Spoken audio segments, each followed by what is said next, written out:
Hi, I'm Mike Bishop. I'm the sound designer at Carolina Crown, and today we'll be breaking down our 2025 production, The Point of No Return. The show is about the inevitability of fate. We represent that by an oracle who goes across the field and kind of is always ominously lurking. And he has his little minions, which is our color guard. I represent that a lot with female vocals, and otherworldly sounds. Our kind of core proper is represented by a lot of like monk and Gregorian vocals. That was kind of the big picture start of this. And as we went through the show, we would kind of come across things and then go back and kind of add them in. One of the first things I created was a didgeridoo sound. There's this horn line kind of chorale backfield, and then it's interrupted by the percussion and fate kind of starting to come onto the field. And I use this didgeridoo sound because it kind of has a otherworldly feel to it.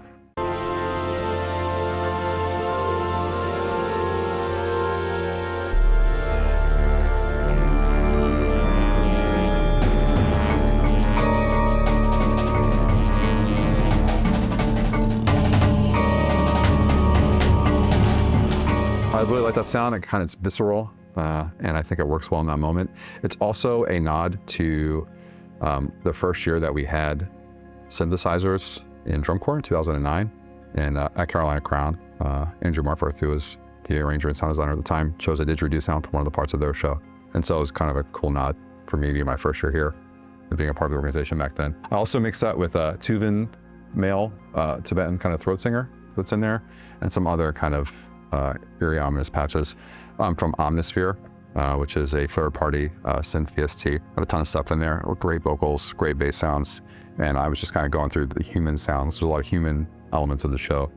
There's a part of our show that has kind of like a walking bass line. I took some human vocals in there and kind of dropped them in there, also from Omnisphere. So there's a few of those things. As we go throughout the show, I found some different ways to use that. Later on at the end of the show, we get to the O Fortuna from Carmina Burana, and that uses the East-West library opus, and that's their plugin, and I use Hollywood Choir's Diamond. So this is great because I can go through and write all the words that they're going to sing, and use this little word editor here. That's 4. The 4 is from Fortuna, O Fortuna, and eventually it sounds like this.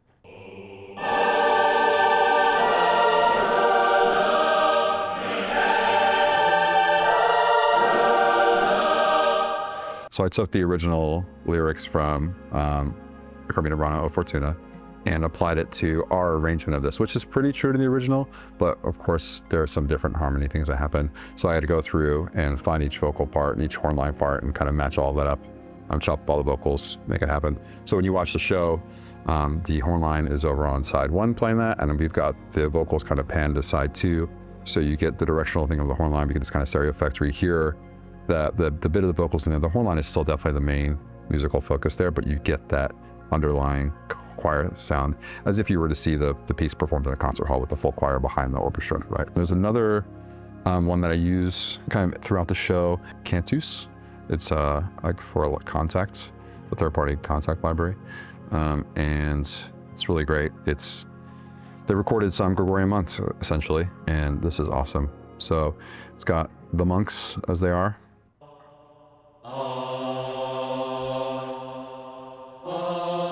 You can choose different words to play around with. They have some built-in chants. We end up using a lot of these in our pre-show kind of pad that you hear that's happening throughout the intros, the chords being set up.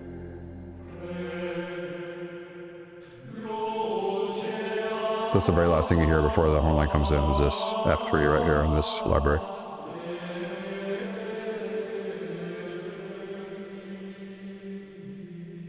It just sounds so beautiful and so rich because it's really Gregorian monks in a chapel in Europe. So it's really cool. Another one that I used that is like brand new, I almost don't want to show anybody because it's just so fun. It's called Fever Dreams, and this vocalist recorded herself singing and making all kinds of crazy sounds. We have those kind of from like this girl singing.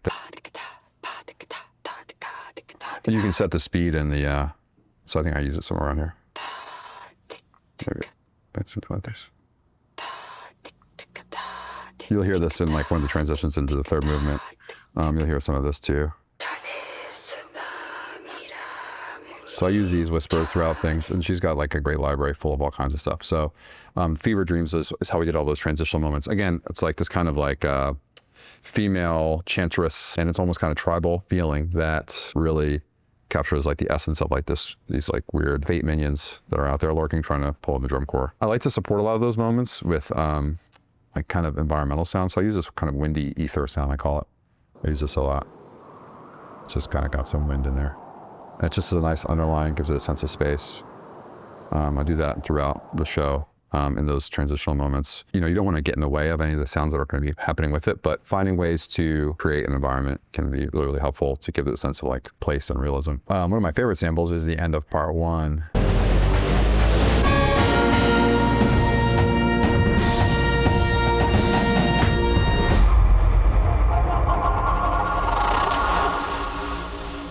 That cool little sound, that is, I'll break that down. So here is the original sample with no plugins on it.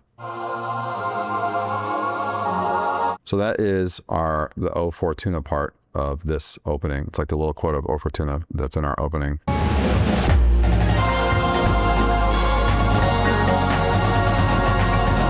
And so I took that kind of like you would with a hip hop tune and just like grab that part of it to sample it, and I grabbed just the choir sounds. This is really what the synth sound would be if you got just a synth channel.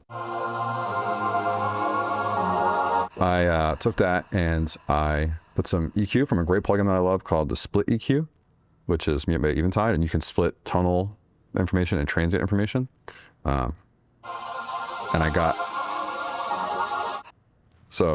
this amount of telephone effects, but I got a lot of the up lows and highs out of it.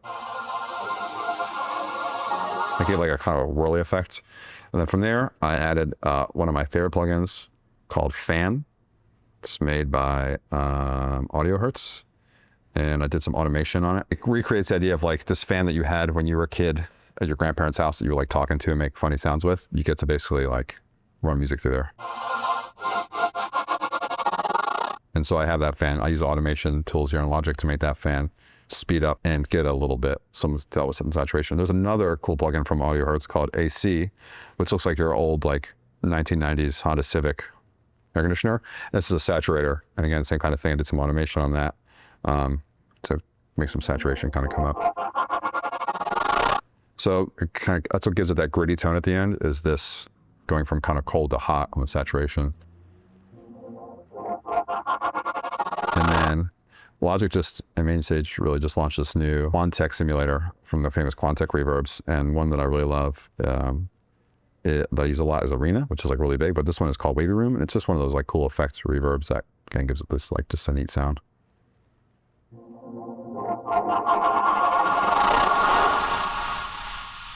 And so you combine that with the ending here, and you get with the boom that starts it, and you get this kind of it's really neat effect that ends up being a really cool visual for the drum corps. And it's awesome as a sound designer when something you make like ends up inspiring like a visual for the drum corps that ends up being really neat.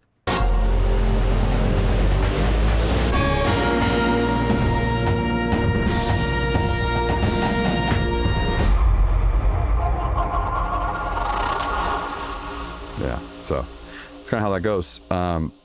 This is, you might notice this might just call, I don't know how much my screen you can see, but it's called Didgeridoo. That's because in this sample, I tried to incorporate some of the sounds that were already happening in the music up until this point. Like didgeridoo reverb on the end of that. So again, like just instead of using just a stock sub kind of impact sound, I wanted to make sure that it felt like it belonged in that piece of music. I used didgeridoo to come in to start this piece. So while there might not be the didgeridoo playing at the end of it, that is part of our sonic environment. So I have that in there in the reverb too. So a little bit of vocal in there too. Some other things we have going on in here, some of the I call them cinematic tribal drums. And we use these in our sensory percussion, which is a new software and tool instrument from Evans and Sunhouse Studios. So I'll open up our sensory file. At our front ensemble setup, our synthesizers on the center, on the 50, and then on each side of that player is a Glock and a Xylo, and they each have a drum that has a mesh head on it with a trigger and it triggers this software. So we have Xylo, ones with cell phones with the clock. We have those here. So we have the cinematic tribal drums, and we have them on a kind of random round robin. I made, I think, 5 different kind of hits. So you got that mixed in with some didgeridoo in there, some of the so that tube and male, the didgeridoo, some wind. Oh, that's a pad I really like from Atmosphere called the Playground with some like kind of creaks in it.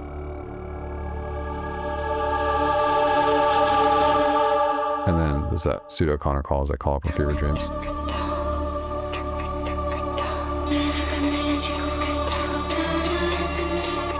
So yeah, I mean, it's kind of just building, environment building, creating a sonic soundscape, creating an identity for the character, right? That's part of our cinematic journey, right? We're experiencing more of this fake character and this kind of tribal group of chantresses who are trying to seduce our good guys in the drum corps.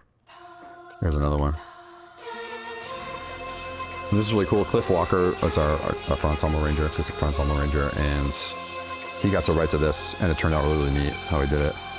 And I've just, like this melody, I just pulled ideas from other parts of the show, kind of dropped them in. I try to fill out the whole range. So there's not a lot of bass here, but like mid and high. There's a kind of shimmer in the background and gives us a sense of space and place. It's this. This was, I don't know where it is now, but it was wind chimes, the VDL wind chime sample, through the Sampler Alchemy plugin that's built into Logic, and then run through some reverbs. And that gave us that shimmery high sound. I knew I wanted something that sparkles. And that kind of plays on itself a lot. So, okay. So this is the environment that these characters live in all the time. And also this leads into a baritone solo, so something high going into something low felt like, you know, good contrast, good variety. So trying to find ways of like adding those extra levels of detail. One, they're cool for me. It's just fun to think about it like that. But two, it just really, I think, creates a sense of place. And whether you realize that's why it feels right or not, you know, I think it does feel right that way. We have a pre-show kind of sample, pad, ether, environment, soundscape, whatever word you want to use, that exists for about 10 minutes. And we actually fire that from our console. And it's just untimed, it's kind of pad that's playing in the background. Some of that wind, there's some of those choir monks chanting. We have like a Bulgarian vocalist, just kind of that otherworldly female sound. It feels exotic or in the distance compared to the monks. And we pan that hard left because that's where they're coming from in the field, and all the monks are hard right, because the core is kind of down here on side 2.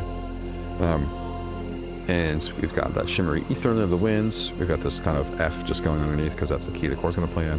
And that gives us time to sound check the horns, make sure everything's plugged in and set up, and not feel like we're waiting for everything to get started, right? Like as soon as we get power and we get stuff plugged in, we've got our environment is existing. Have it fading in with a long low pass that eventually comes all the way up to open up all the way. So it kind of comes in from just this, you feel the subs activate first, and everything fades in over like 30 seconds or so. And then again, it lasts for about 10 minutes. So that has been really helpful to kind of get our environment ready to go for the show and kind of put you in there. And then when the core starts, there's a seamless kind of, the synth player presses their version of the sample, which is much shorter. And that is like when the show is kind of starting, and that has cues in it for the drum corps to know that we're about to go, along with the drum majors conducting, of course. And so we get a seamless transition into the drum corps and the horn line starting their backfield brass moment. So that worked out really, really well, and really happy with how that turned out. Our board operator she fades the slider down, and she has a cue. She kind of watches and knows when to do that to make it work. It is 10 minutes long. Some nights we only need a minute and a half of it. Some nights we need, you know, a little bit longer than that. We have 10 ready just in case something goes wrong. You know, we won't have to like restart it or anything. So, and if it's gonna be more than 10 minutes, we've got bigger problems.